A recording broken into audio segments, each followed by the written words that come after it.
نحمدہ و نصلی علی رسولہ الکریم، اما بعد۔ جیسا کہ آپ حضرات کے سامنے ہے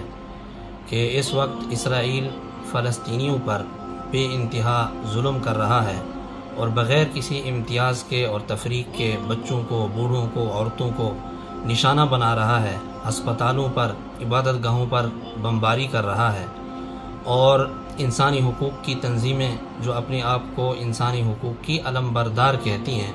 وہ اس پر نہ صرف خاموش ہیں بلکہ انتہائی ڈیٹھ انداز میں یہ بھی کہتے ہیں کہ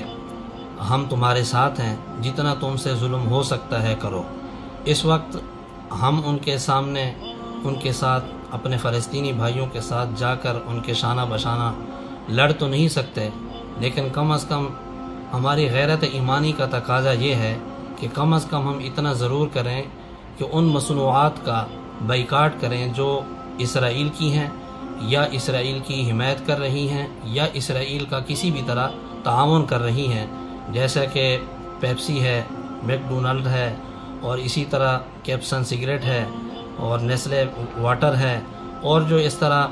دیگر مصنوعات ہیں جو آپ حضرات کے علم میں ہوں گی، مختلف ذرائع سے معلوم ہو سکتی ہیں، ان کا کلی طور پر ہم بائیکاٹ کریں۔ یہ ہماری غیرت ایمانی کا تقاضا ہے، اور اس کی بجائے ہم اپنی پاکستانی مصنوعات کا زیادہ سے زیادہ استعمال کریں، یا کم از کم ان مصنوعات کو استعمال کریں جو کسی بھی طرح اسرائیل کے ساتھ تعاون میں اور ان کی مدد میں مصروف نہیں ہے۔ اللہ رب العزت سے دعا ہے کہ اللہ تعالیٰ مجھے بھی اور آپ کو بھی اس پر عمل کرنے کی توفیق نصیب فرمائے، آمین۔ وآخر دعوانا الحمدللہ رب العالمین۔